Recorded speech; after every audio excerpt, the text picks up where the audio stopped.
I kind of am with you, Nikki, on the coaching industry.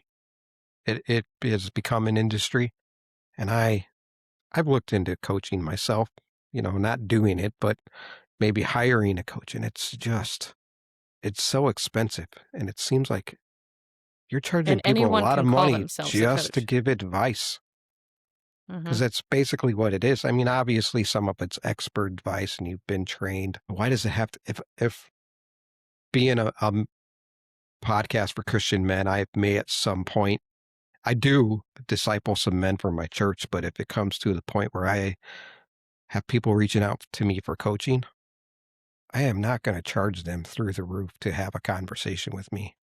I mean, I don't know. It's a weird dynamic for me. It just seems like they're charging way too much. Yeah.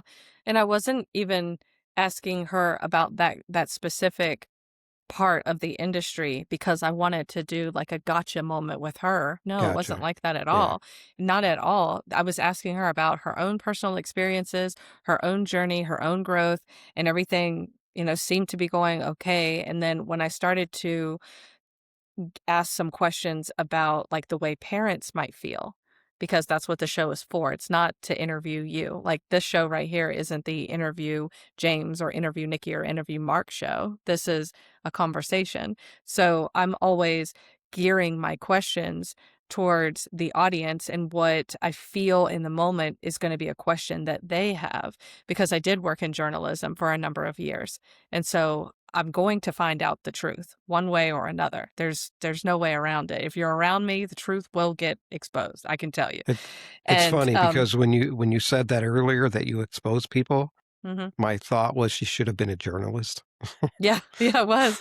I was for a little while. And so, but it's true. And the same goes for me though. So I don't mean to say like I expose people.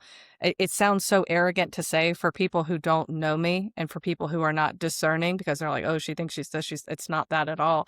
It applies to me too. If I'm doing something shady, if I'm doing something wrong, I can't get away with it. I've always told my mom, my grandma that, everybody, I've always said, even if I try to get away with something, like I will fully get caught within 2 seconds. You can read my whole face, everything. There's nothing I can get away with.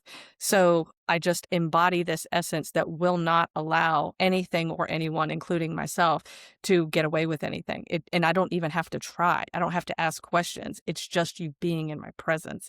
That's really the catalyst of it. And so when she came on as a mindset coach, I have to think of the parents. I have to think about the people Sure. who would Yep. utilize her service, because if I'm part of the vetting process, so if they were going to, read her book or take a class or book her coaching services, like I have to do some of the vetting for these people. And when they watch the show, that the whole purpose is that they feel comfortable listening to this person. That doesn't mean they have to take advice from them, but they need to feel like I've truly done my due diligence and not just thrown them softball questions all day. Nikki, did I interview you on my podcast? No, I interviewed you. Ah, okay. What I did you kept expose wondering. from James? Yeah, Nothing.